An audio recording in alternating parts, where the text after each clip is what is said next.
The skies of World War II witnessed some of the most rugged and battle-hardened aircraft ever built. From early pre-war fighters to powerful frontline machines, Soviet aircraft played a decisive role in stopping the Axis advance and turning the tide on the Eastern Front forever. Polikarpov I-16. The Polikarpov I-16 was one of the world's first modern monoplane fighters. Introduced in the 1930s, it featured retractable landing gear and strong maneuverability. Although outdated by mid-war standards, it fought bravely during the early defense of the Soviet Union. Polikarpov I-15. The Polikarpov I-15 was a biplane fighter designed for agility rather than speed. Used extensively in the pre-war period and early stages of the conflict, it excelled in close-range dogfights. Despite its older design, it remained effective in skilled hands. Polikarpov I-153 Chaika. The Polikarpov I-153 Chaika was an advanced biplane fighter with retractable landing gear. It combined excellent maneuverability with improved performance. These aircraft were heavily used during the opening phase of the war. Yakovlev Yak-1. The Yakovlev Yak-1 was one of the Soviet Union's first modern frontline fighters. Introduced in 1940, it offered a strong balance of speed, agility, and firepower. The Yak-1 laid the foundation for the successful Yak fighter family.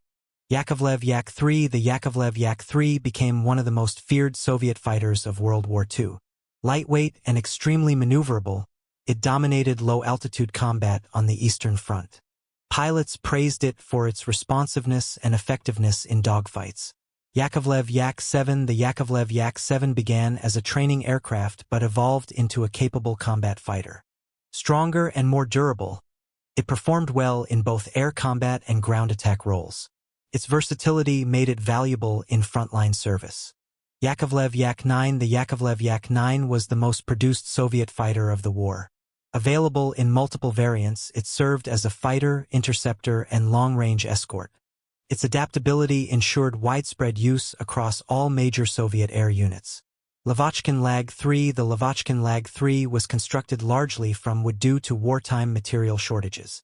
Although heavy and underpowered, it was well-armed and durable. Experience gained from this aircraft led directly to improved Lavochkin designs. Lavochkin La-5. The Lavochkin La-5 marked a major improvement in Soviet fighter performance. Powered by a radial engine, it delivered strong speed and reliability. The La-5 proved highly effective against German fighters. Lavochkin La-7. The Lavochkin La-7 was one of the finest Soviet fighters of the war. Faster and more refined than earlier models, it excelled in air combat. Many Soviet aces achieved their victories flying this aircraft. Mikoyan Gurevich MiG-1. The MiG-1 was designed as a high-altitude interceptor. While it showed promise in speed, it suffered from handling difficulties. Limited production restricted its impact during the war. Mikoyan Gurevich MiG-3. The MiG-3 was optimized for high-altitude performance and interception.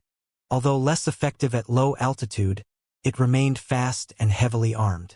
Early in the war, it played an important role in defending Soviet cities from air attack. Next, we move to the bomber aircraft of the Soviet Union.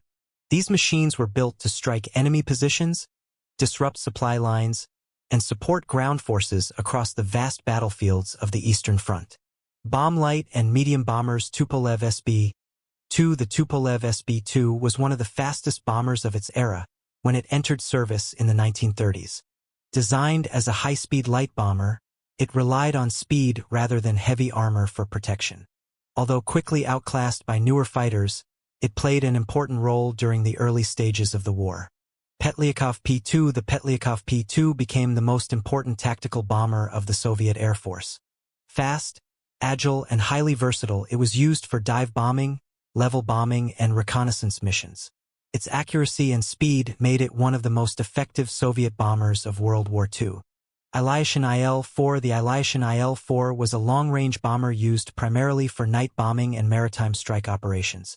Introduced before the war, it gained recognition for early long-distance raids against enemy targets. Its extended range allowed Soviet forces to strike deep behind enemy lines. Arkhangelsky AR-2. The Arkhangelsky AR-2 was an improved development of the earlier SB bomber design. Optimized for dive bombing, it offered better accuracy and improved performance. Limited production meant it played only a supporting role during the conflict. Bomb-heavy bombers Tupolev TB-3. The Tupolev TB-3 was a four-engine heavy bomber developed in the early 1930s. By the time World War II began, it was outdated, but it remained useful in transport and night bombing roles. Its large size allowed it to carry troops, supplies, and heavy equipment. Petlyakov P-8. The Petlyakov P-8 was the Soviet Union's only true heavy strategic bomber of the war. Capable of long-range missions, it was used to strike high-value enemy targets deep behind the front lines. Although produced in limited numbers, it represented the peak of Soviet heavy bomber development. We now move closer to the battlefield, where Soviet aircraft operated under constant enemy fire. These ground attack and reconnaissance aircraft directly supported troops on the front lines and provided vital intelligence across the Eastern Front. Ilyushin Il-2 Sturmovik. The Ilyushin Il-2 Sturmovik was the most produced combat aircraft in history.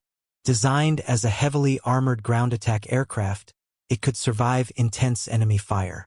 Armed with cannons, rockets, and bombs, it became a decisive weapon against enemy troops, tanks, and vehicles. Ilyushin Il-10. The Ilyushin Il-10 was an improved successor to the famous Sturmovik. Introduced late in the war, it featured better speed, handling, and pilot protection.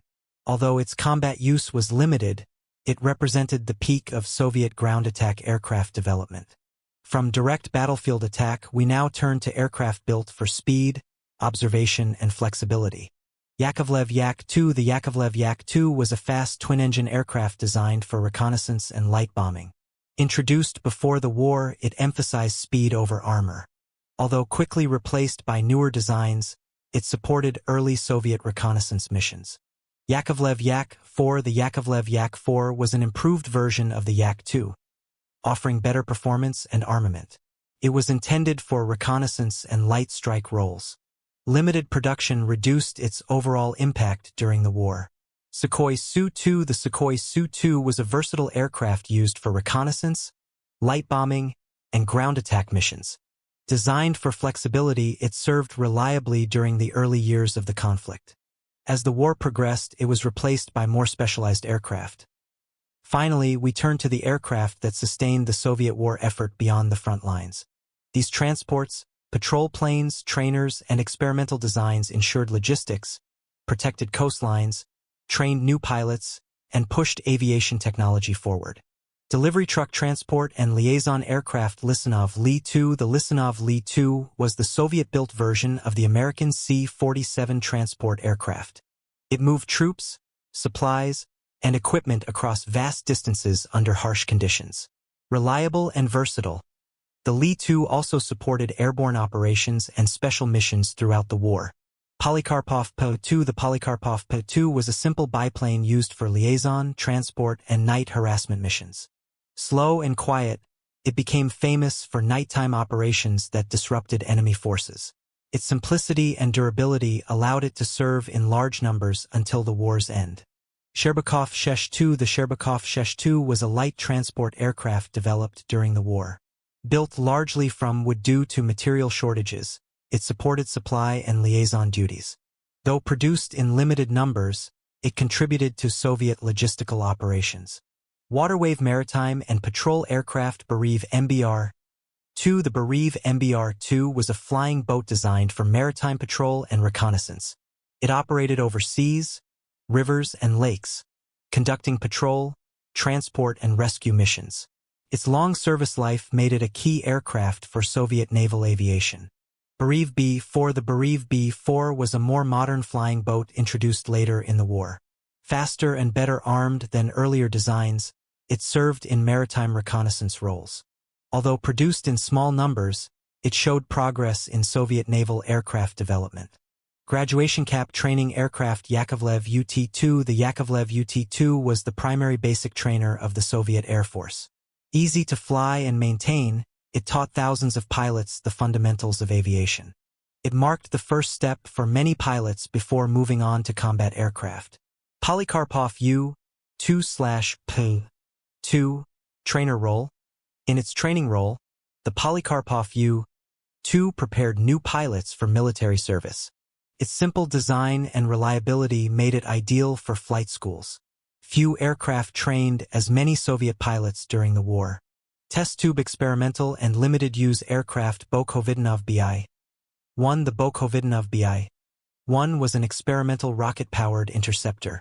Designed to counter fast enemy aircraft, it demonstrated extreme speed and climb performance. Although it never entered service, it highlighted Soviet interest in advanced propulsion. Sukhoi Su-6. The Sukhoi Su-6 was a prototype ground attack aircraft developed as an alternative to existing designs. Heavily armored and well-armed, it performed strongly in trials. Despite its promise, it never entered mass production. Checkered flag conclusion. Together, these aircraft complete the story of Soviet aviation in World War II. From frontline fighters and bombers to transports, trainers, and experimental machines, each design reflected the demands of total war and the determination to adapt, endure, and prevail.